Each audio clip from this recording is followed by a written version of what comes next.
What is going on, everyone? Jackson here from Vendetta Sports Media, back with another episode of Court is in Session. Yes, can't believe it. We've done two episodes. This is the second episode already. All right. We've already got one more than last year, so things are looking up for us. I am joined today by the one and only Chickster. Now, I try to remember Chickster. I should have gone back and looked at this. Have you been on the show before? You been on the pod? I maybe. I don't know, Fuck. I cause see, don't know. Actually, I see. Yeah, I can't remember either. Now I know I made an appearance on your basketball podcast way back in the day, but maybe that's what it was. I can't remember. it may have been it. I really can't remember. That may have been it. I don't know. But anyway, you're here now, and I swear you Yeah. did. I'm gonna have to go back. I'm gonna have to go back and look at that now. Like I said, I should have done that beforehand. And That's already, man, the beeps are getting to me. For those of you that don't know, I updated my PC last night. It was the worst decision I've ever made in my entire life. The UI is completely changed. There's just these random chimes and beeps going on in my head right now. If this is the future with Elon Musk with Neuralink, we're all gonna have to get Neuralinks because of RFK Jr. and this is how it's gonna be. This is how it's gonna be. This is the future. Every ping, China's getting a little bit of your information, man. Yeah. That's what it is. Every ping. But anyway, we got a fun show tonight. Don't exactly know how long it'll be, but we thank you guys so much for tuning in and watching. Of course, if you are watching us on YouTube, make sure to leave a like and subscribe to the channel. Hit the notification bell and be on the lookout. There is a new product from Vendetta Sports Media that is out in the wild now. There should be an episode of Trey's That's Some Cheese that should be releasing sometime. It may even already have been released by the time this podcast episode comes out. So be on the lookout for that. I won't spoil it too much if you don't know what it is. Just be on the lookout. Know that there's some big things coming in the future for Vendetta Sports Media. To the moon. To the moon. To the moon. So we are going to start tonight's episode, Chickster, talking about your San Antonio Spurs. Now it's still very early on in the season. I'm trying to pull up some stuff about them here. But still very early on in the season. Obviously still in rebuild mode. But, I mean, you guys are off on the greatest foot that anyone could possibly think of. You have the alien himself, Victor Wembanyama, leading the charge, leading the way. I'm trying to look up some last games. Oh, did he not play in the last game? He did not play in the last game. No, he was hurt the last game. I think he was knee contusion, I believe. Knee contusion, which again is fine. And I'll let you talk here in a second, but Right. just kind of like an outside of the fandom here. There's not too much I'm expecting from the Spurs right now. I'm expecting for obviously Wembanyama to get good or to get better, and obviously he is doing that. I've seen him shooting a lot more threes this season. He's looking just as effective as he was last year, if not better, in all statistical categories. But you're in that rebuild stage. You're trying to get better. You're trying out some different guys deep down in your bench. So I just want you to, just kind of let loose. Talk about your team. This is your moment to vent about them in any way you want. Well, I do think they're using Wembayana, and by using him, I mean just kind of letting him do whatever the hell he wants, honestly. Which I wasn't really expecting. But I really think I'm like, okay, kind of like the whole Jeremy Sochan thing, like last year, like he was playing the point, and it was just like every fan was like, "What the hell are you doing?" But it was just more of along the lines of, really, we're gonna make him a better passer by putting him as a point, and he's going to learn how to pass, whether it helps the team or not. As of right now, to win games, like it's more for his development, and I think that's the same thing that they're doing with Wemby. And I mean, we've seen the Kristaps Porzingises, and we've seen we're seeing those. We're seeing the Chet Holmgrens, and so like they're kind of like doing the same thing with Wemby, almost to the point where he is like a stretch four. They're almost using him as a stretch four now. Defensively, like yeah, they're gonna put him in the paint. I mean, and he's the greatest. Like he's a great deterrent. Like his wingspan's insane, and so but like it kind of makes him a little bit more dangerous, and they're kind of trying to develop his outside game because they know he can get to the paint. They know they can throw lobs to him. They know they can do all of that. But really, if they can move Wembayana out to the 3 point, and he could be as dangerous as he's kind of already progressing towards that, he's just developing the outside game.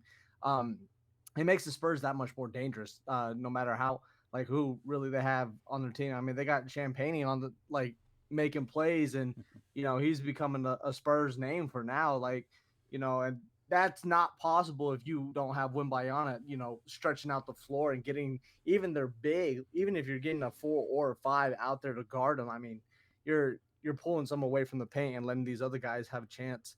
Right now they're dealing with injuries. Devin Vassell just now came back. Trey Yeah. Jones just now came back. Sochan just got hurt. He got hurt like a week or two ago. And he's gonna be out for quite a Mhm. bit. But it's all in the terms of development really. I was very vocal about the Chris Paul signing, but it was just a lot for 1 year to take as a mentor role, but really they just don't have to spend money anywhere else. So they're like, yeah, what do you want for a year? And so I'm the more time goes on, the more I'm being okay with the Chris Paul deal. Really, like he has been really good, and Stephen Castle or Stefan Castle, Castle, I just call him Castle. I'm horrible with names. I think Same. We may be the we're worst too. actually the worst two Yeah. people, yeah, at names at the site, and so and I think Trey still wants to do this idea. I'm gonna go ahead and shout, like he wants to get a because I don't know if you ever looked at hockey names, Oh, but they're dude, it's fucking wild. And horrific. he wants to just get us on there and just be like, I want you to pronounce this name, and he puts the name up there, and he wants us to do our best, like whatever. I think that Yeah. would be a great idea, like a good 15-20 minute Oh segment. yeah. But yeah, no, Castle's really progressing. I'm not sure if he'll win Rookie of the Year. I think he should be in the running, but I'm a little bit biased. But like the Jared McCain's playing really well. Castle's playing well. Uh, Dalton Neck could still be connect whatever. He could Yeah. still be playing really well for the Lakers as well. I really think it's between those three. If I have to be honest, I don't think Alex Sarr is doing anything. I don't think whatever the other dude from France. I'm not even gonna see it. I know better now. I know better not to try to pronounce names, but yeah, I think he's doing well as well. And really, all they're trying to do is develop. And I think with this last class not being so good, but still getting Castle out of it, then this class is a lot better than last year's. And so I think after this year, they're really going to start pushing to try to start winning. They're trying to get Cooper Flag, and if someone else gets the number one pick, they might try to send 4 first, 5 first their way to try to get him. But I just don't think because that guy's a monster. I don't know if anyone's watched any Duke ball, Oh but yeah. that guy's fucking nasty, and he has one of the coolest names, the main event, because he's from Maine, and I'm like, Yeah. oh yeah, Yeah. that's that. I mean that's He's a cold ass nickname. You can't. That was like when KD was. They said, yeah, KD, the Slim Reaper, and he hated the name. I was like, what oh do you mean you hate the that's name? That's like the toughest nickname anyone could have bestowed upon you, and you were just like, I don't like it. It has to deal with death. I'm like, yeah, because you'd be killing these fools on the court. Like, what you mean? Like, that's the point. But man, the Spurs are in a good spot. I really don't know how much longer Pop will be coaching. I was always a big Becky Hammond fan. I yeah. it seems very Spurs esque to be kind of the what a kind of breaking the glass ceiling on the Yeah. first female head coach in the NBA. I would love for her to come back. If the opportunity arises. Obviously, she's doing very well with the Aces. They just even though they didn't get their three-peat, I mean, before that they won 2 back-to-back Yeah. titles, and so she's doing really well in the WNBA, and to no one's surprise. But she can coach. She can coach men's basketball, and they respected her too. They like, and the Spurs they have a very culture about respect. To where even any head coach that goes there is going to be well respected. But the Spurs, like you said, they're in a great spot. Even though they're rebuilding, they're in a great spot. Right now, they're 6-8, which is early in the season. But Yeah. I mean, they could be looking at fringe playoff. or play in. I meant play in, so they Yeah. could be around that 12th and 11th seed. I think that's where I put them at before the season. And really, expect a lot of Wembayana he has a bruise. Like I maybe would not play him this game because they don't have to rush him. They know what he can do. They're gonna get him his minutes. They're gonna develop everybody on the team. And really, it's an open tryout for the Spurs. And I think Champagne, like he's winning that tryout. He's getting in. He's getting more minutes every day. He's making a name for himself. The other young guys like Malachi Branham, like he's like on the verge of being out. Blake Mhm. Wesley, kind of like leaning towards.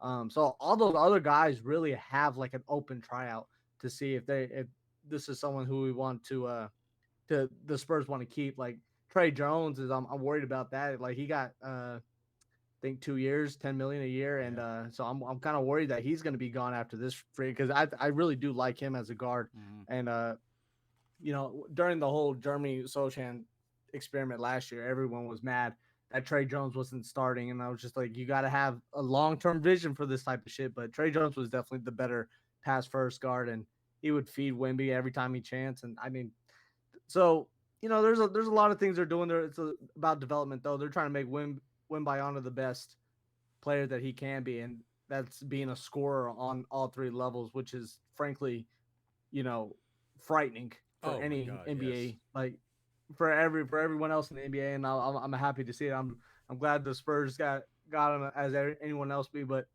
Wembayana would always be good, no matter where he went. But Mhm. me being biased as Spurs fan, I was like, the development that he's going to get this in San Antonio it might be better than everybody else. And Yeah, so and is I is is Tim Duncan still on the coaching staff down there?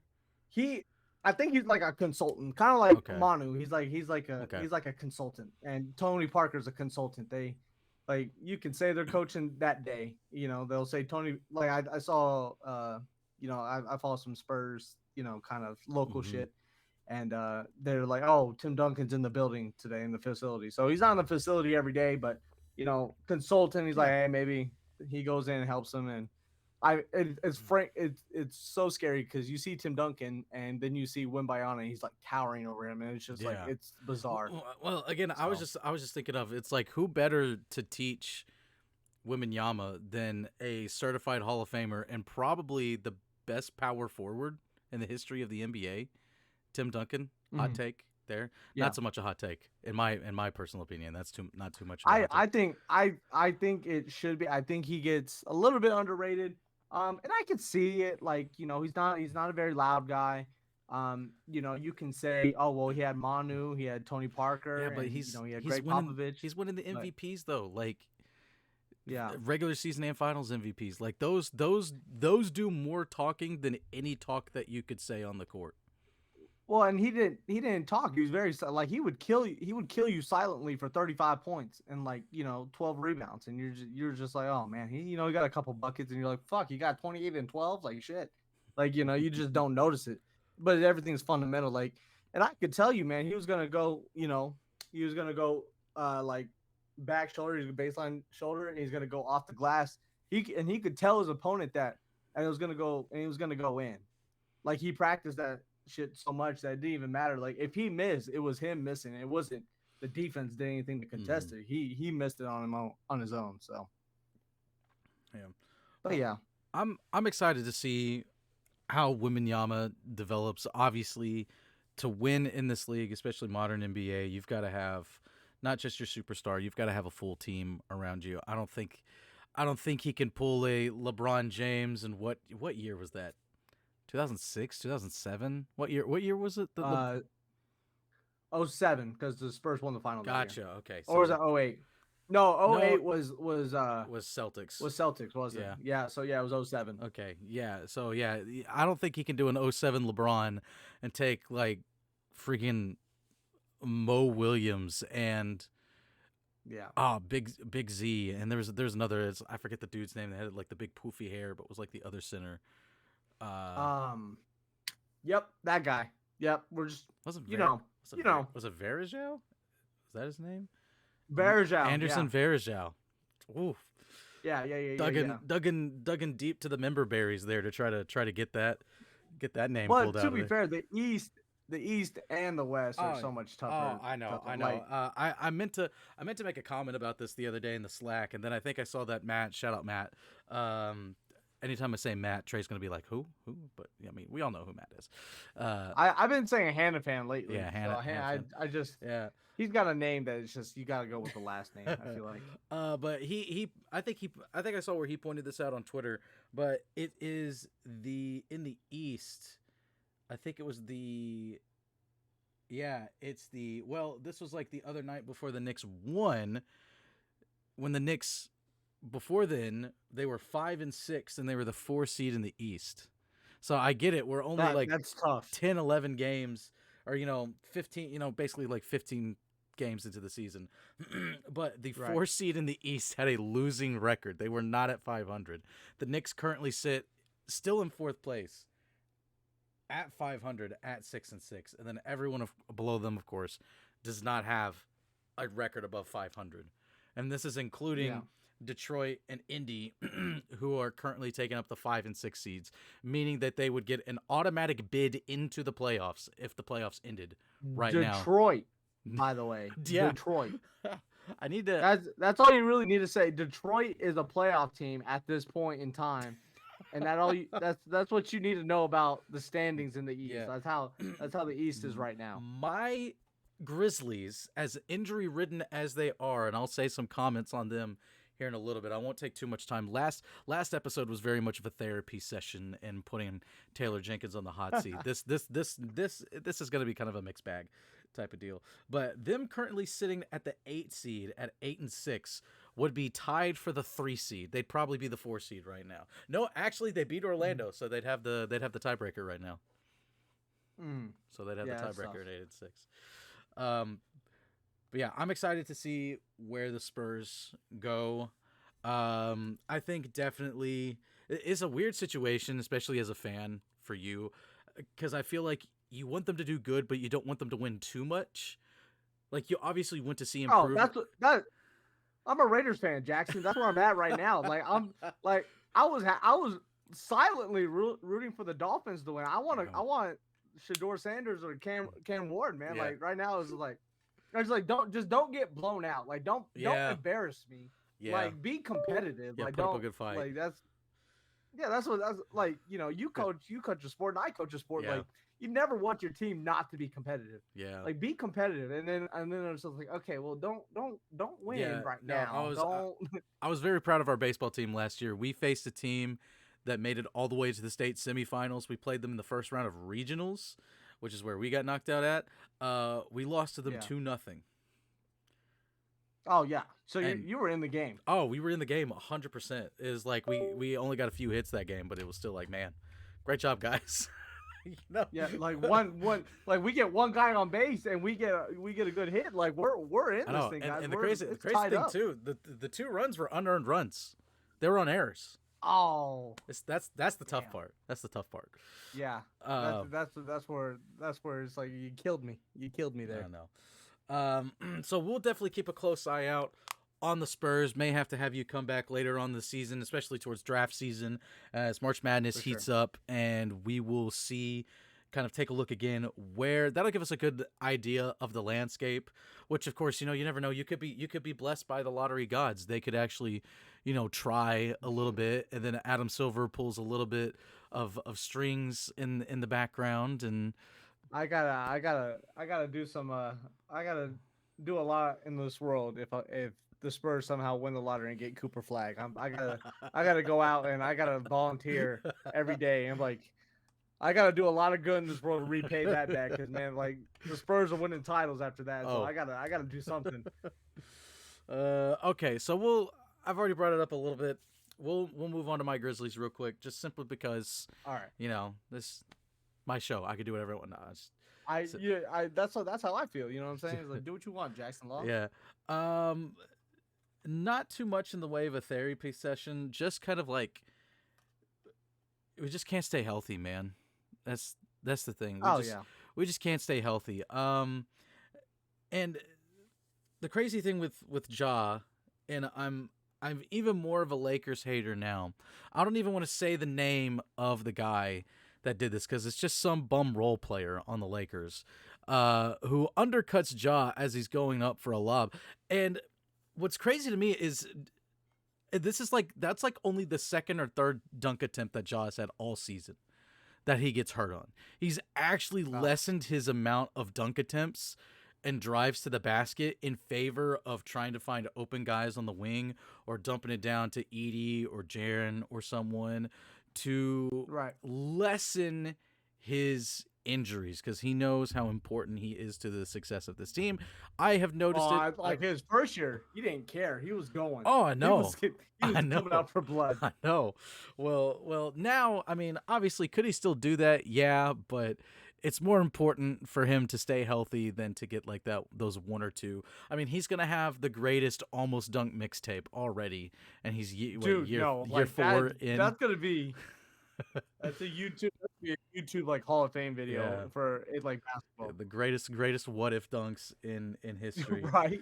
But they get a win tonight over the Jokic-less Nuggets, which is interesting because it said Jokic was out for personal reasons tonight. It is no injury. His horse. No, it's horse. He got a call about his horse. He can't play, man. There's something wrong with his horse. One of his horses is sick, broke a leg or something. He's got to fly all the way back home. That's crazy.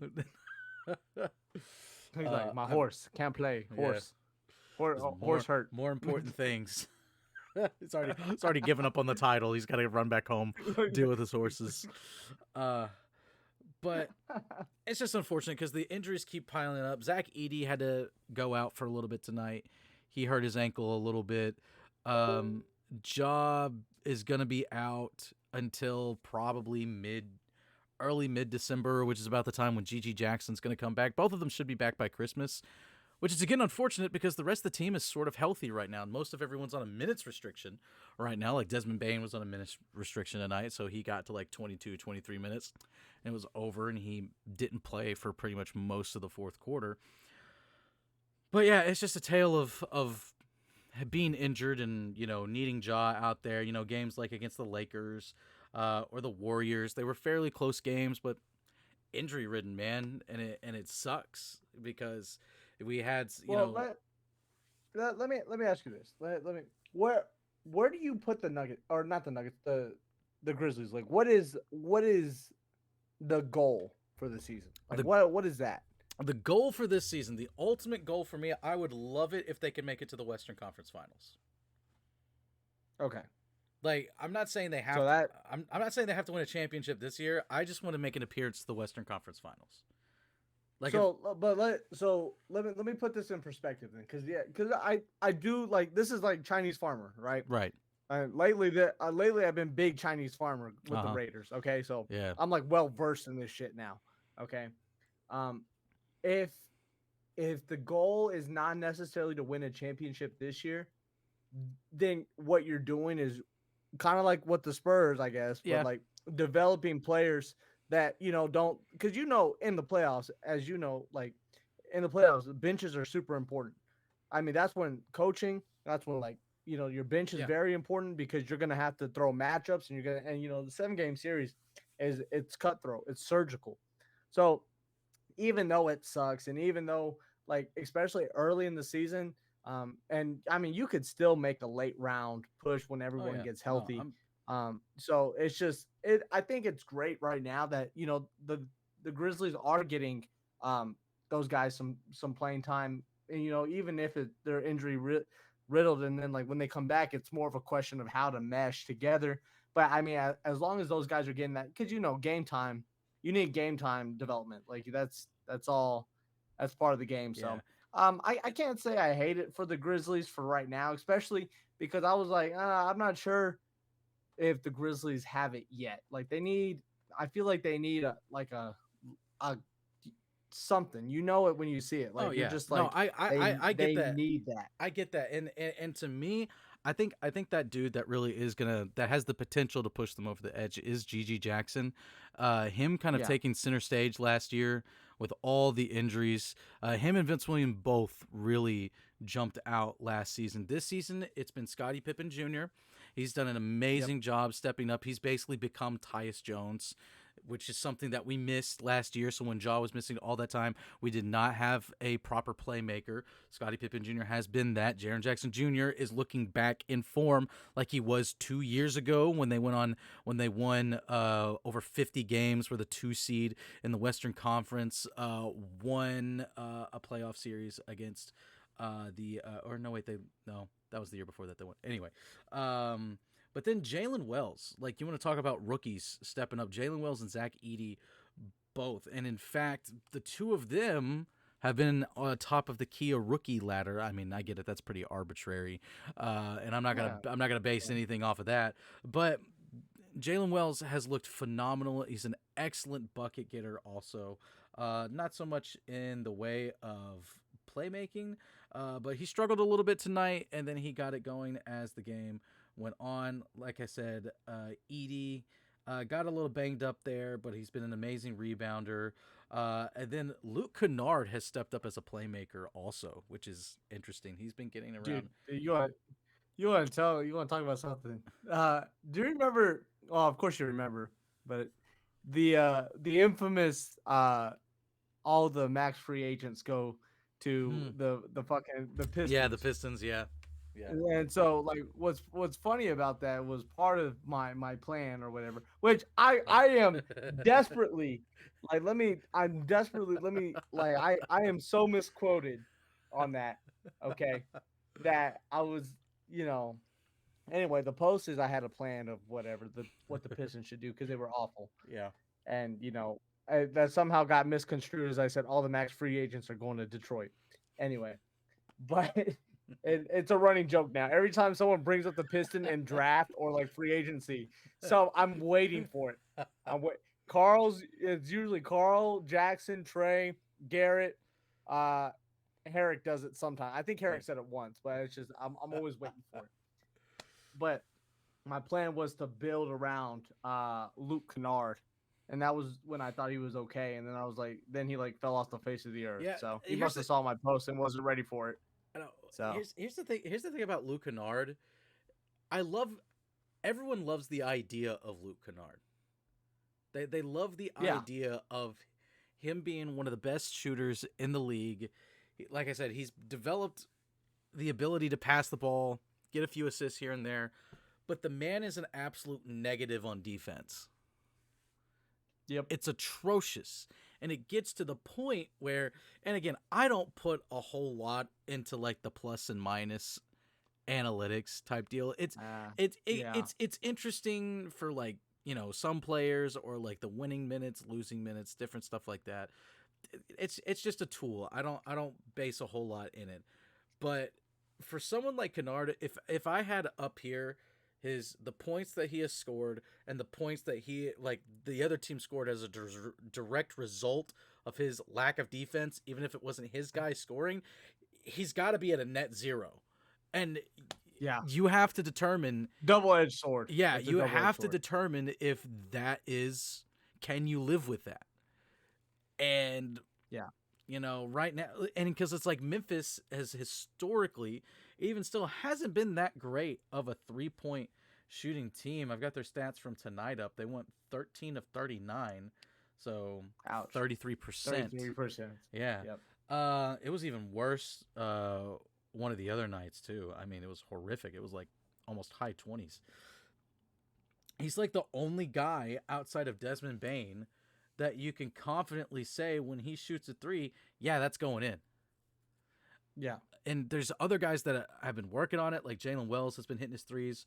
Well, Laravia's kind of jumped up out of nowhere. Like, that here's the thing with Laravia that people don't know. I always was interested in him whenever I saw him hit a hezzy step back between the legs 3-pointer fading away over Jaylen Brown at a game in Memphis one time, and I was like, oh, okay, this white dude can hoop. And then he disappeared Yeah. off the face of the earth ever since then, only to resurface this year, and he's essentially become the new John Conchar of the team. Rarely have seen Conchar out there this year because Laravia has taken over that just the white dude that can hoop and do everything role that Conchar has done over the past like 3-4 years.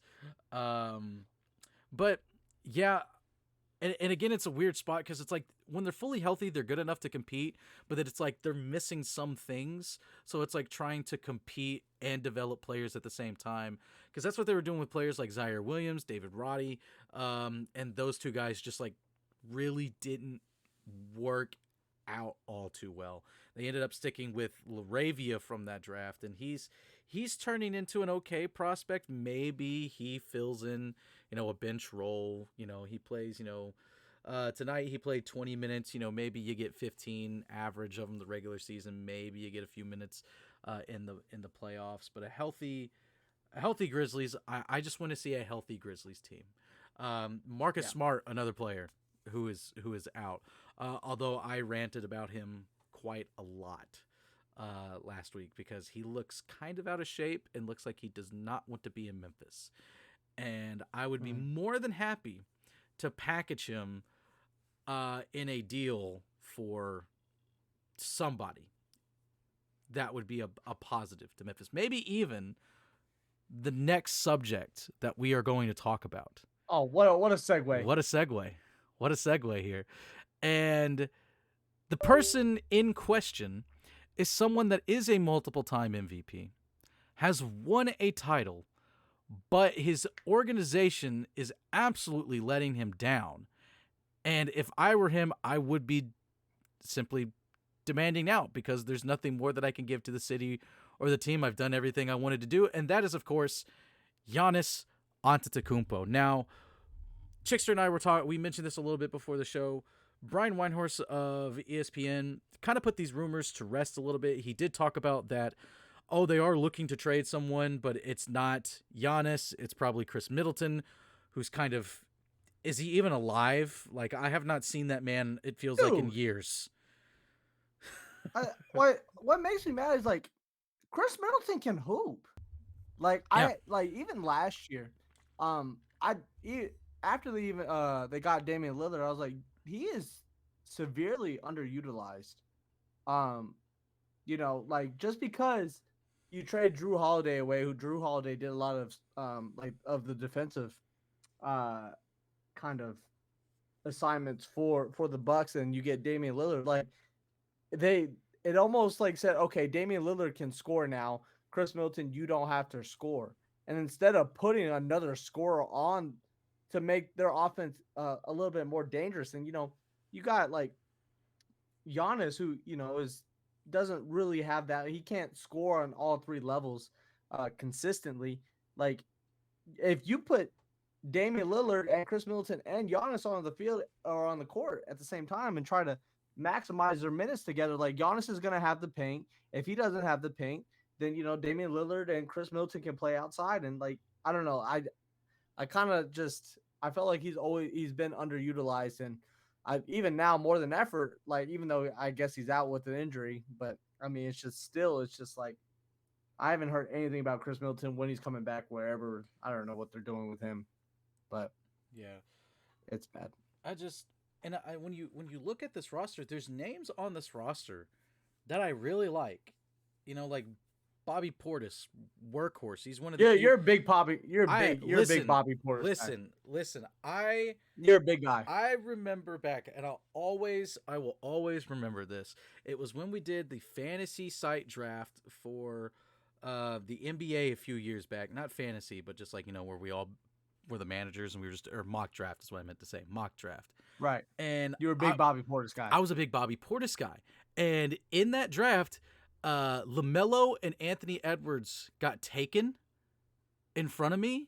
So I didn't know because this was, I want to say it was like before we knew the final I can't remember exactly what happened was. But anyway, whoever I wanted was gone before I could get to them. And so I traded back with the Knicks like a few spots, got Bobby Portis and a first round pick the next year too. Yeah.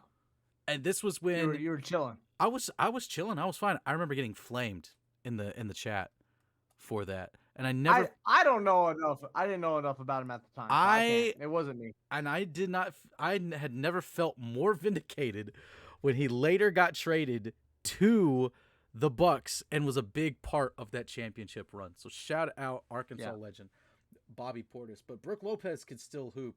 Gary Trent Jr. I've been a massive Gary Trent Jr. guy. Where's Gary Trent guy, man? I was hoping the Raiders, or not the Raiders, the Spurs was on. I've always got the Raiders on my mind, no matter what. Don't ever question that. I am telling you this right now. He has not been doing great, and I don't know if it's just he's not getting the looks. Like he's averaging around 25 minutes I know what it is. But I know what it is. It's Doc Rivers. Oh yeah, I'll say it. It's Doc Rivers. Coaching was going to be a big, yeah.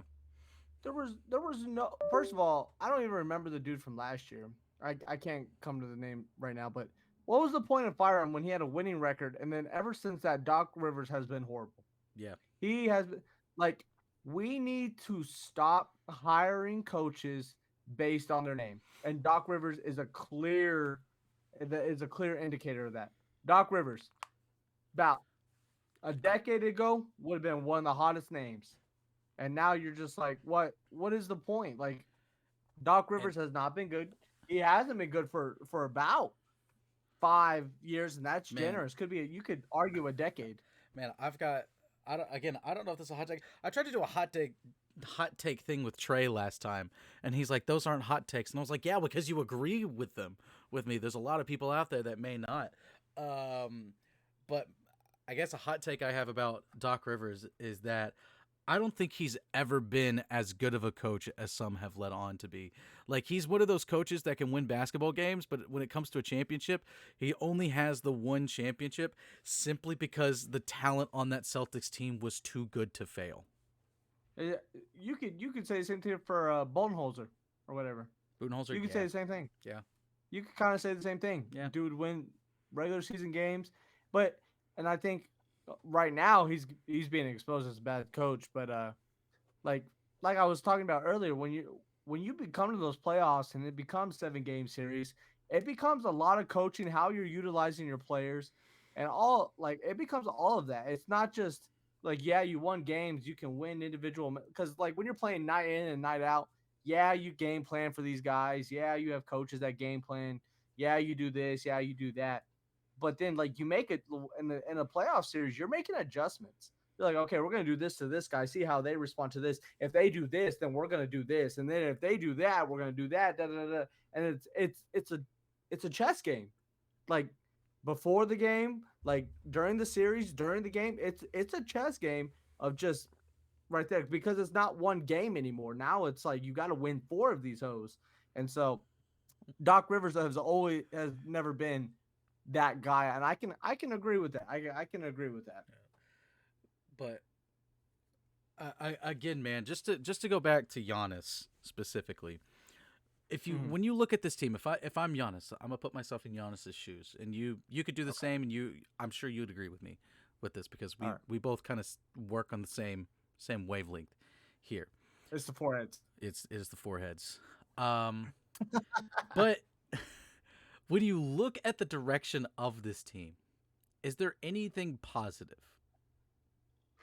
Like, is there anything that is coming up, not just like beyond this year? Because again, lost years happen. If you want to talk about a team that's having a lost year, the 76ers are that this year. Now, to be fair, they kind of made their bed with 2 dudes whose knees give out, on a regular basis, death, taxes, and Paul George and Joel Embiid both being injured when you need them the most. Call them the Avatar, because when you need them the most, they vanish, type of deal. But, what is the direction of this organization right now? I want to know, like, the pick situation. I cannot remember what all they gave up in the Dame Lillard trade. But what is the pick situation? Too much, probably, yes. When you look at roster construction, is the roster constructed in a way that utilizes, Giannis's, best attribute, driving to the basket and kicking it out, or, just running over dudes and not giving up, not running over dudes in a sense where that it's an offensive foul.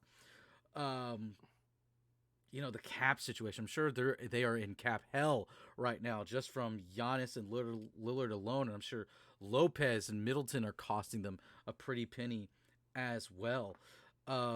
If you're worried, if I'm Giannis, if I'm worried about people, poo-pooing on my legacy, you've won multiple titles and you brought a title to a small market team that you stayed with and you worked with that transformed you. I'll keep it real. I watched Giannis his rookie season. I actually watched him his rookie and his sophomore season, and I was like, this is the dude they said is gonna light the NBA on fire. This dude sucks. Yeah, no. And then I always laugh at the 2K picture of him, like in his Yeah. first year. Yeah, he's just like this skinny little kid from Greece. Right. Imagine if Wembanyama has the Giannis glow up in a few my years. gosh, dude, don't toy with me like that. Like, cause I'm like, he just comes back one off season and his biceps are about like out to yeah. right I'm like there. that's my goat actually. Like it would actually be over for the league. a 7'6" just monstrosity walking down just the a page. monster, like bro. Like, what are you supposed to do to that? Like, what do you do? But, increase the hoop no, size to 11 feet. So he could dominate more. Like that's he'd be the only one that's still done. No, I definitely agree with you.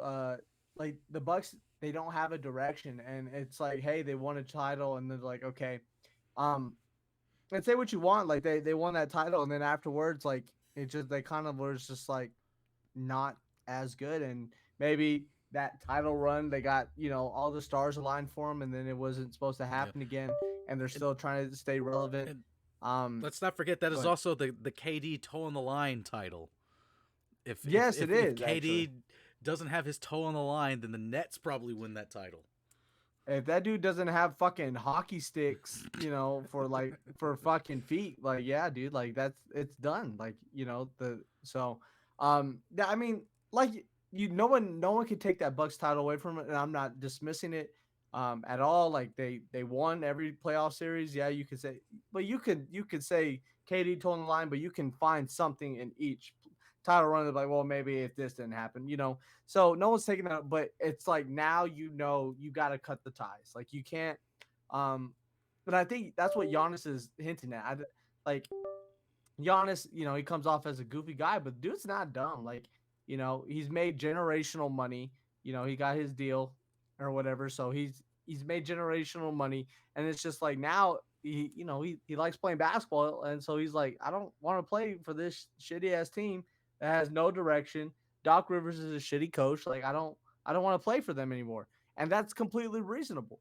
And I think everyone shits on KD, even myself included, for leaving the Thunder and going to the Warriors and whatever to win a title.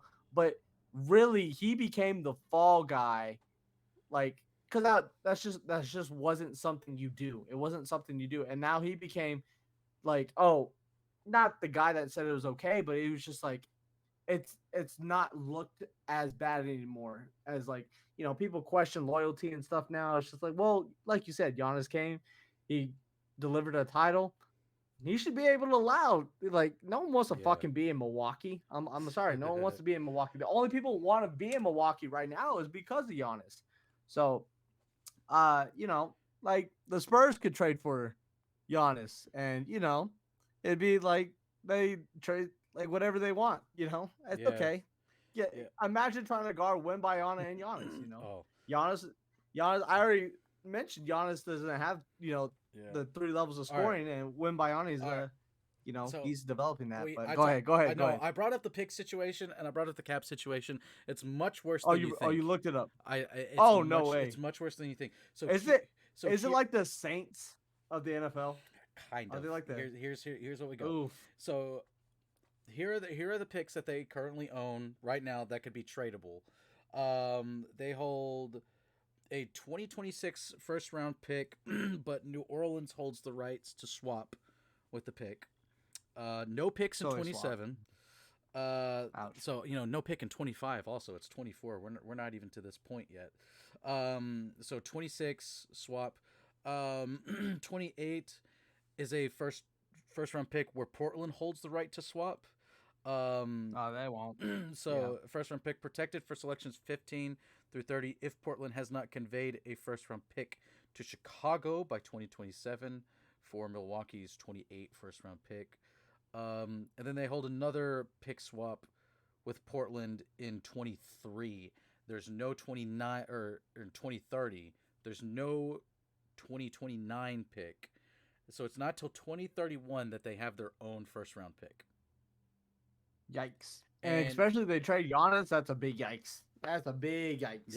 Yeah. And here's where it gets worse. They are $67 million over the salary cap, and they are a second apron team. They are almost $7 million into the second apron of the tax. Yep. They are the definition. They are the Saints of the NFL or of the NBA. They are in literal cap hell, and in draft hell also. I mean, it makes sense from a Milwaukee standpoint too. Dame is still gonna have. He's not gonna have the value that you gave up for him, but he's gonna have value to somebody. And then Giannis, of course, is absolutely going to have value to people. He's still playing at an MVP level right now. Get what you can for him. Like, I don't see why. I've never understood. Is it just like hubris or selfishness from some of these GMs? Like, I get it. It's like admitting defeat if you blow it up when you tried to trade for Dame. But is that not better? And to like go ahead and try to jumpstart your rebuild and get something back and try to work on it than it is to just hold on to failure over and over and over again. Let's look at it this way. They're what, 2-9? Yeah. Can it be much worse? Can it really be that much worse? And I understand what you're saying, but I don't understand. I don't like admitting defeat. I don't. I am a big. I hate losing. Yeah. If we're playing tic-tac-toe, it's do or die for me. Like I'm trying to, like, if I lose, I die. Like, yeah, that's so I can understand the pride in not wanting to lose, but I'm also the same person that when the Spurs had DeMar DeRozan and LaMarcus Aldridge, I'm like, dude, what are we doing? Like, this is not. Yeah. What is the point of this? And of course, those guys are not near anywhere where Damian Lillard and Giannis were, but like, it's the same, like, kind of the same meaning. Like, you're like, hey, like, this isn't it.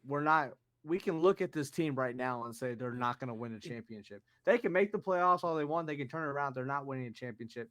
So it's like, what are we doing here? I know. If we're not here to win a championship, what are we doing? And the thing is too, is like, because of the new CBA, you've got your main guys.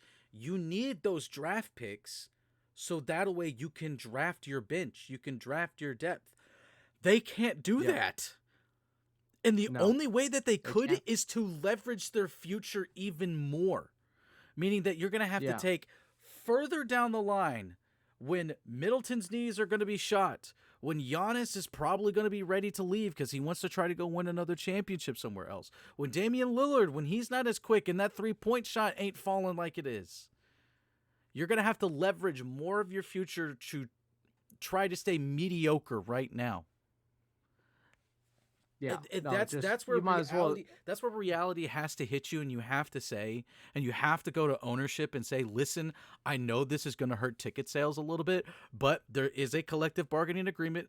We do have, like, a revenue share program with all the other owners. You are guaranteed to make a profit on this team. Yeah. Okay. Just simply because ESPN's paying $20 billion a game, it feels like, to stream it on ESPN Plus. How's that profitable for ESPN? It's not. That's why they keep firing people. It's awesome. Love it. But I love it. You've just got to wake up and understand. You've got your title. You've done everything. You've tried it. You tried the Damian Lillard experiment. It didn't work last year. You're missing Chris Middleton this year, yes, but even just how it is, the other night it was just Giannis and a little bit of Brook Dude, Lopez. yeah, Giannis dropped a he 60 like piece. scored as well. Who they played, like the Mavericks or some shit like Yeah, that, something like that. Let me. and he had like 20 points out of the 22 Bucks points in the first quarter, the first half or whatever. And Yeah. it's just like, and it's like this is not winning basketball. No. And a part of me like almost thinks like he was like, I'm going to score as much as I can, just to show them that this is not going to work. Like we're not like because they lost that game, didn't they? Yes, they did. Didn't they lose that game? Yeah, they did. Yeah, so it's just like I think. you score that many points and then you still don't win. It's like, what are we doing? We're wasting our time here. Yeah. But the sentiment still stands. The segue into this still stands. I would 100% take Giannis in Memphis. I know he's going from a small to smaller. You don't have a choice, Jackson. You should. You should. Like I think 29 other teams are gonna say, hey, yeah, we'll take Giannis off here. Yeah. Could be the word Detroit. Like Detroit's gonna be like, yeah, we're a playoff team. Detroit's a playoff team. Yeah, they can make a push. Right now. Like we want him now. We want Giannis now. So yeah, I understand, but everyone wants Giannis. Let's not get that twisted here. Oh, even the Bucks, and even though they don't deserve him. No, they don't. But yeah, give him to a team at least that will, can take advantage of his talents. But the last thing we'll talk about for tonight's episode, kind of a bit of a surprise in the NBA. I definitely did not expect them to be on this level. I can't remember really where I had them. I would need to go back to some messages and look. But let's see if it's in my notes. Currently in the NBA, there's only one undefeated team. There was another undefeated team in the NFL. They lost today. Woo! So the 72 Dolphins live on, and Satan gets to collect more checks they sold their souls to win that, and so now Miami is cursed for all of time until the debt is collected. Oh well. But there is still one undefeated team out there in major sports, and that is the Cleveland Cavaliers. Of all teams. Yeah. With some fairly good defensive basketball and the power of friendship. They are... Power of friendship is a good way to put it. That is a great way to put it. There's nothing that really just points out. It's not like Donovan Mitchell is playing like bubble Donovan Mitchell right now. It's not like Darius Garland has made this massive leap. It's not like Evan Mobley, however you want to say his last name, is like this. It's Mobley. Mobley. Yeah. You see, I say Mobley because I went to high school with people with a brother and sister, spelled their last name exactly the same way, and they pronounced it Mobley. Mm-hmm. So that's why I'm thrown for a loop. Okay, it's not because I can't pronounce names. It is because this is literally that's what I default to. Trey. Well, okay, that would be my reason. I was like, well, I can't pronounce names anyway, so it doesn't matter. So I keep trying to call him Mobley because of that. But it's not like Mobley has taken he's not Akeem Olajuwon reincarnate. It's just they're playing solid all around basketball, team basketball, good team defense. So looking at their schedule and just teams, they only have two oppressive wins. Let's be honest. There's that. Yes, I was gonna bring that up. Okay. But yeah, no, I do agree. Like playing smart basketball. And it sounds so fucking stupid to say this, but playing smart basketball wins games. Like they're not turning the ball over. Everyone kind of has their role. Mobley and Jared Allen are, they're dominating the boards. Darius Garland and Donovan Mitchell are scoring. Levert's kind of like I've always kind of liked Levert. Yeah, I'm happy to see him hooping fairly well. Yeah, man, because. But before his injuries, man, I was like, that dude's a fucking hooper. Like he was gonna get a bucket. So he's kind of getting back to that. but everyone kind of has a role, which helps. The only problem is 2015 Atlanta Hawks were the same way. Everyone had a role. Yeah, Everyone had a role. They yeah, were the number one team in the Eastern Conference, and then you can talk about Mike Budenholzer again too. But like, a team was ass. They were not good. yeah. Like they got dominated in the and you can talk about the Heat or the East wasn't very they weren't very good either that year. No, So but like as soon as they played a good team in the Cavs, uh yeah, fuck, they they folded. got they Yeah, folded quickly. So yeah, they're winning basketball games. Awesome. And I touched on it just now, but they're not their schedule hasn't necessarily been hard. They do have impressive wins over the Magic and the Warriors, but much else. What else is yeah. there? Like Magic, the Warriors. The Knicks win. I would consider. the Knicks win two. I'll say the Knicks. So 3 wins, three. Yeah, So yeah. Those are. well, they're 5-6, man. At Yeah, third in the Eastern Conference though, still, but or whatever. yeah. But and they also did beat the Lakers. Lakers are a playoff team right now. They're Ah, playing fairly all okay. right, all But right, if we're going strictly whatever. if we're going strictly off the schedule right now and just looking at playoff teams, potential playoff teams or teams above 500 that they Well, they could did beat. beat Detroit. That's a playoff team. They did beat Detroit, and that is a That's playoff team. You see, a playoff team. all right, kids. This is an excellent example of how statistics can be skewed to Yeah. prove one's point. Uh, Trey but does it all the time. I sometimes I hate when Trey because he moves narrative. Like he will move his narrative and like he will move pieces around the goalposts and everything to fit his narrative. And like we all do it, but it's just like, I'm like, Trey, shut up. Just shut yeah, up. yeah, but speaking of Trey, the Cavs' next opponent, and I will absolutely 100% be tuned in to this game, not just because it's an NBA Cup game, which I low key am liking it, sort of. You know, Just still ways to improve on it. there's still a There's lot still of ways ways. to improve on it. Yes. I don't like that the regular season is still going on and then the cup. I think the cup needs to be, they say it's part of the regular season record. That's great. Now just make everything is the cup during this right here, during this time, and then um after Yeah. like then go back to regular season. I think that would be a better viewing experience. And Yeah. it means more to the cup too, I Yeah. feel I like. think I think they just did that because, like, they didn't want to tack on even more games. I'm sure the players union would not have been cool with that.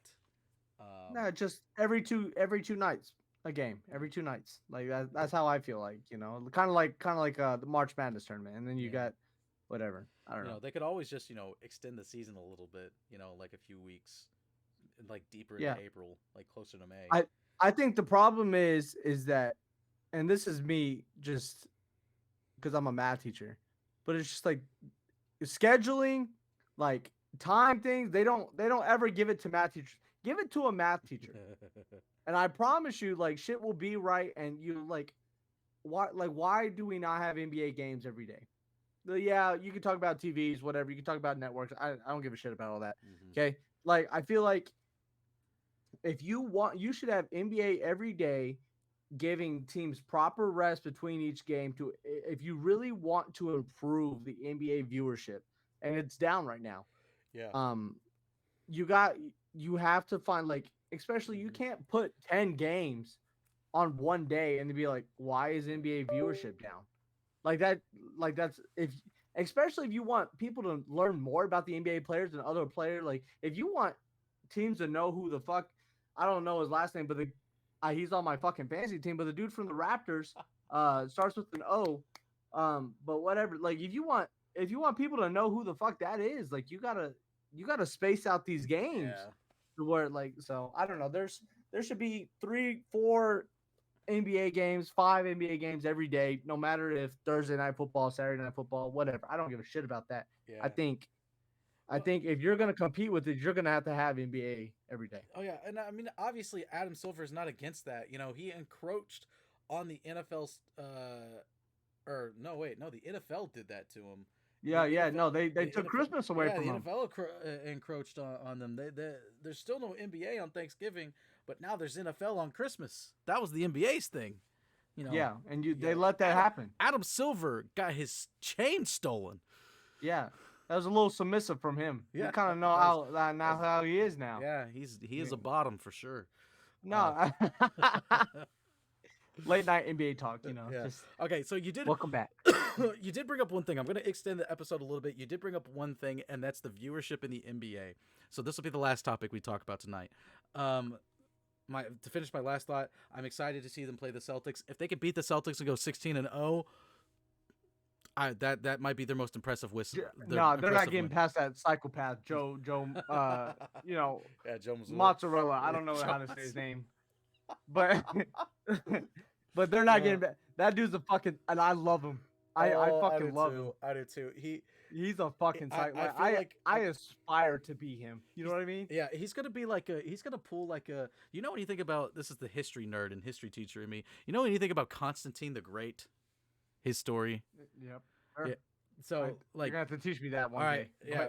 Well, no. Okay. Just real quickly, side history lesson here. Constantine the Great, Roman emperor in the 300s. He looks into the sky like a day or two before a battle, and he sees the symbol of the cross, and supposedly underneath the cross were the words in Latin that basically said, it's like by this symbol you'll have victory. He claims that he saw that in the sky, and so he had all of his soldiers paint the emblem of the cross on their shields and carry it into battle, and he won, and he credited God with winning that battle. That's like the type of stuff that Joe Mazzulla happens. He's gonna have a vision on the way to the garden, TD Garden, look up into the sky and be given a God-given sign, and he's just gonna come in, and they're gonna absolutely eviscerate the Cavs, and afterwards he's gonna talk about this great vision, like the freaking Archangel Gabriel came and talked to him in a dream or something like that. Like that's the type of stuff that Joe Mazzulla is on. I bought in on Joe Mozzarella when he said he tasted the court, and he said it tastes like blood. I'm like, I'm fucking in. Okay. Jackson, have you ever seen Attack on Titan? Yeah, I've seen parts. I need to finish it. Okay, I can't. Never mind. I can't spoil anything for you. But the people that know, like, think of that. The speech. Think of the speech, and that. And I know the speech though. I've heard the speech, like the My Soldier's Rage. That speech. Yeah, bro. I put that shit on in the gym. That's when I walk into the gym. That's what I'm listening to. That's gonna start the workout. I'm ready to go. Yeah. Joe Mozzarella. That's who you got. That's the vibes I got him. All right. So the very last thing that we'll talk about tonight, and then we'll call it a wrap. You mentioned the declining viewership in the NBA, and I've seen people talk about this. And I meant to tell you that I wanted to do this tonight, or like I was wanting to do it on an episode, and it just totally blew my mind until you brought it up. But I've heard people talking about this, and I've heard it from other content creators, other podcasters, to even Shaquille O'Neal talking about this. And they say that Shaquille don't even watch basketball. He don't even watch basketball. I know he don't, but even if Shaquille O'Neal is pointing this out, where a bunch of other people that do watch hoops are pointing it out, then it feels like there's something there. And it's that what a lot of people feel like in the declining viewership of the NBA is that it's boring. Now, and it's boring because every offense is the same in that they're just trying to shoot threes. They're just trying to chunk up threes. Shaq said, he claimed that there was a team that he was talking to, or he knew some people on the team, or just whatever. I can't remember. There's someone on the coaching staff. We got it. We got the train. We got it. Put down in the comment section the timestamp of the train. Be entered to win a $2 gift card. To something I don't know. But gotta Got to get viewers in here somehow. Um, but basically, just the amount of threes that people are taking is insane. Shaq said that a team they were wanting to shoot 50 plus threes a night and make around like anywhere from 15 to 20 of them, and they were fine with that. And when I look at some of these numbers of the 3 pointers that teams are shooting, it is insane. So as you know, I don't coach basketball, but I am enthralled with basketball. Obviously, having a basketball podcast. If I didn't like basketball, I wouldn't be doing this. But you do coach basketball. So from a coaching perspective, what do you think about kind of this hypothesis that is being passed around that NBA viewership is dying because the 3 point shot is taking precedent over everything. Any other type of skill, it's all about just chunking up however many threes, and whoever's hot that night is the winner. It doesn't matter if you have superstars, as long as you can shoot the three. I think this is so. It's different for me because I always tell my kids, I'm like, if Steph Curry is shooting threes at 40%, you don't need to shoot a three. That's the best shooter in the world, and he's only shooting that shit at 40%. What are the odds? What are you gonna shoot threes at? 5, 10% if you're actually okay. Like, don't shoot no fucking threes. That is one way I will find someone on the bench to put you in that's not gonna shoot a three if you're gonna do that. Now, my thing with the threes is, um, from it's because everyone runs shell, and shell is man help defense. And so if you want to get out of that, you're going to have to play up. Um, and you can be mad about the one-on-one basketball or whatever, but when you're doing shell and you have NBA players that can skip past, you have NBA players that can throw a pass cross court that's usually frowned upon in lower levels of basketball. But you have NBA players; these are the greatest basketball players on earth playing this game. They're going to be able to make that pass. So when you're running shell and you're giving time for these guys to get set up and shoot, and the closeout's not going to matter to them, then it's almost like you have to hug your man and force them to go in the paint. Like if you really want to get out of this or force teams to run sets again, like you're gonna have to do it. Like if you don't want, this becomes not a like it becomes an NBA coaching problem. Yeah, everyone's shooting threes. That's what everyone does. That's what it comes to. Like Steph Curry changed the game. Like no one was shooting threes like this until Steph Curry was, and they're like, hey, they're like, this shit works. We need to be doing this, and now everyone's doing it. And now it's just like uh, there's kind of like just no originality anymore. Yeah. So now you're gonna have to figure out like the Celtics are good, and they did it right before the apron, and so they got all their guys and they can play. Some of those guys can take you off the dribble, but you're going to have to find a way to guard those guys, and even if that means not respecting Shell as much, you're not going to have that much help. We're talking about Victor Wembayana. Wembayana is starting to shoot fucking threes. Like you're gonna have to almost hug your man and then expect a lot of and one-on-one defense. But the problem with that too, and this becomes an NBA problem. This goes back to the NBA, is the way the game is officiated. Yep. If you can't have these guys play one-on-one basketball anymore because you touch them like hand checks, like you breathe on them and they're gonna get a foul called. Yeah. And then you have the players foul baiting, and then it was like 2 or 3 years ago, I think it was 3, when the NBA said we're not gonna call it anymore, and the first 10 games they didn't, and everyone, all the fans loved it. Viewership was up. Everyone was watching basketball. Players got mad. Damian Lillard's one of them. Trae Young was one of them because those guys were not getting their free throws. Their field goal percentages were horrible. And then they complained and they called it. Then slowly but surely they went back to the status quo. Yep. The NBA almost needs a hard reset. Officiating, those guys cannot be punked off of you can't play defense anymore in the NBA, and they think higher scores means, oh, this is going to be exciting, but people are not dunking anymore as much as, we only get a poster every so often. We get maybe instead of getting a poster every night, we get maybe like one or two. You know, everyone's foul baiting and shooting 20 fucking free throws a night. Like that, it's not like, and I get mad at James Harden for that. I can get mad at Joel Embiid. Like that's just not, it's not good basketball, and I hate it. Um, and it's gotten so bad that like I coach basketball. These kids think they have to play like that, and Right.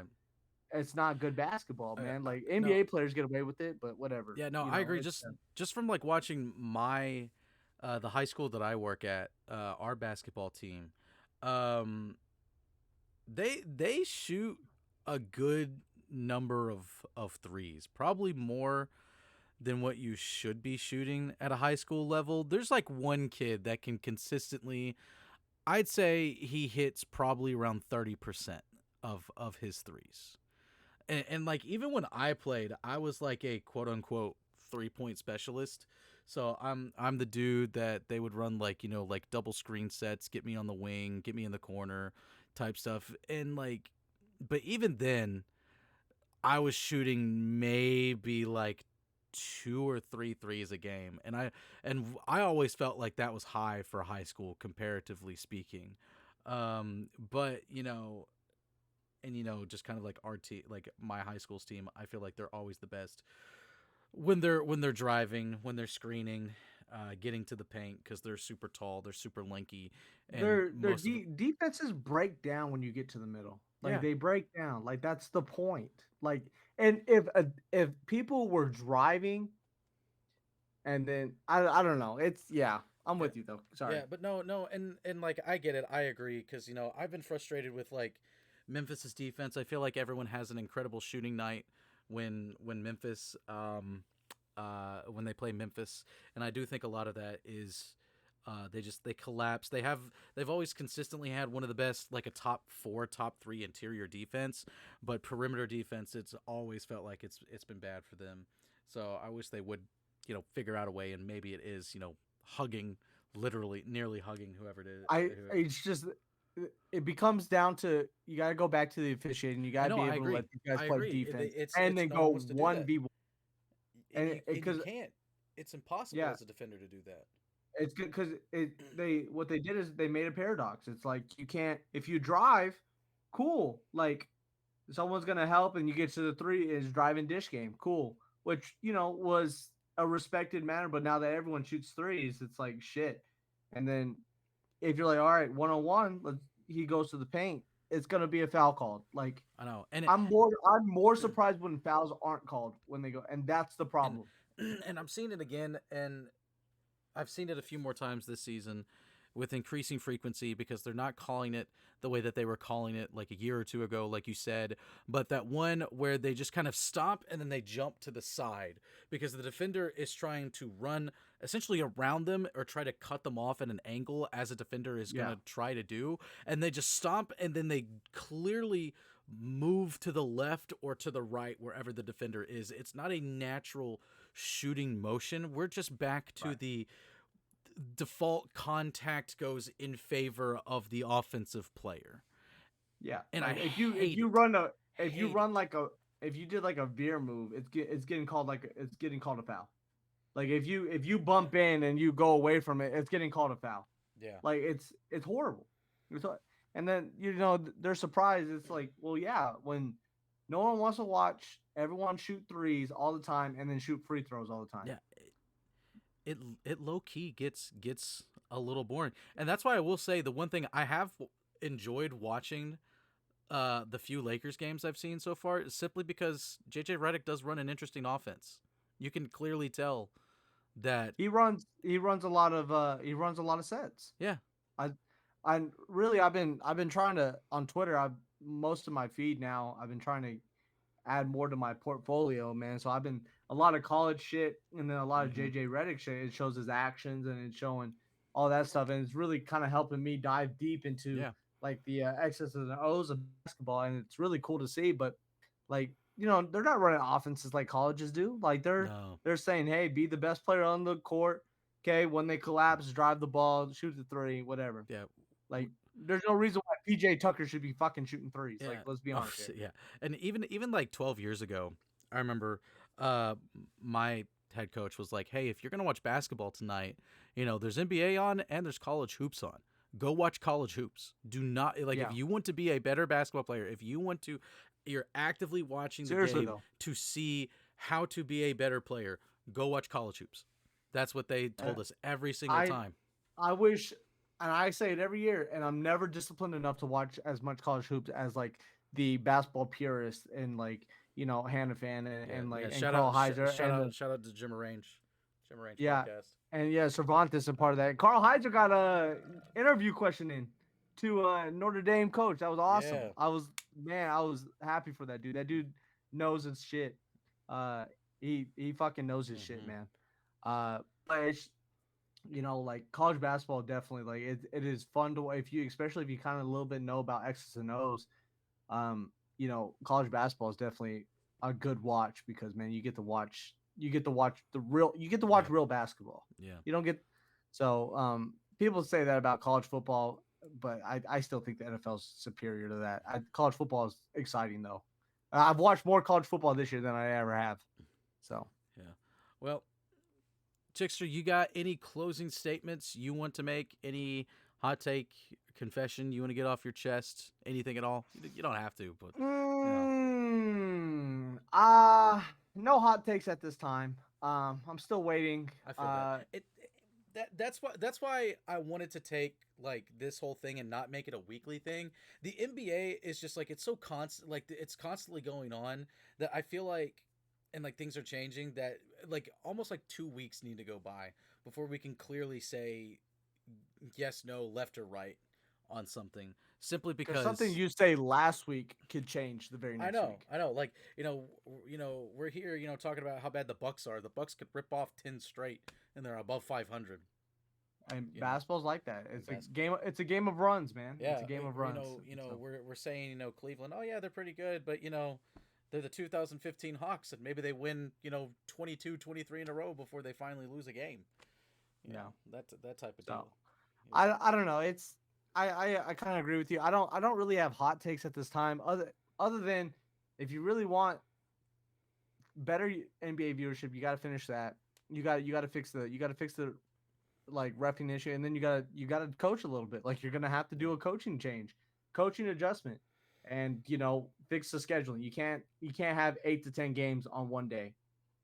Like at the end of the day, if you really want to compete, you're gonna have to make them choose. Hey, do we want to watch NFL today or do we want to watch NBA today? Oh, like Thursday night football. Oh, it's the Titans and the Jaguars, or we can watch, the Lakers and the Cavs. Oh shit! Like I'm gonna watch the Lakers and the Cavs. Like you're gonna have to find a way to compete with. Like you're gonna have to strategically like, oh, this is Thursday night football. We need to put our best game on for this. Like with the other sports, and then you put your other shitty games on the rest of the week, but you have NBA on every day. NBA has to be on every day. College basketball every day. You got to compete with these guys. I agree. Like, I'm just looking at the slate of games today, and there's a ton of games that were today. But Dallas and OKC played today. That should have been, front and center for the NBA Yeah. today. They should have been hyping that up. That should have been like on somewhere. Like I agree with you. They constantly not only need to have a game going on, but it's got to be easily accessible to everybody. But that's a NFL issue. That I mean, I hate all of this. I know. I hate it. I get that too, but but because it all goes back to stupid league pass. I hate their league pass, dude. It's so they gotta put me in charge of things, guys. You gotta put me in charge of things. Well, I will. Hey, as far as I can tell, like Arizona, I think their viewership is up because the team is streaming the games for free. They're just getting the ad revenue. Imagine from advertisers. Like, yeah, imagine. It's crazy. But anyway, Chickster, thank you so much for stopping by. It's always fun to catch up with you, man, and chat. For sure. Chickster and I, we don't go way back, but for we go back as early as the company. Yeah, almost 2019. I know before COVID. Yeah, I know the exact date that Trey messaged me to come to Vendetta because it was on my birthday. Is when he Oh, messaged there you me. go. That's how I know, and that's where I took it as a sign. I took it as a sign. Chinese farmer, you know, Chinese, maybe it's the maybe, maybes. yeah. But anyway, Chickster, again, thank you so much for coming on, man. Hopefully, Thanks for having me. have you on in the future again. Like I said, um, we'll do these episodes every so often. I'll try to reach out. Maybe we'll get some more people outside of the Vendetta environment ecosystem to come in like we did early on. I still have my connections with some Grizzlies and OKC For sure. talkers and everything. So maybe we'll try to get some more people in as time goes on. But definitely want to get a checkup on the Spurs as we get to draft season. That's going to be a big talking point because we're going to see who the competitors are and who are the fakers and who are the teams that are absolutely trash and are on Cooper Flag watch. So it's going to be a fun NBA season. But again, thank you all for watching, sticking with us through this episode. If you enjoyed, make sure to leave a like and subscribe to the channel and hit that notification bell so you can be notified whenever a new episode drops. This is Jackson Law, along with Chickster from Vendetta Sports Media, signing off, and we will see you guys next time.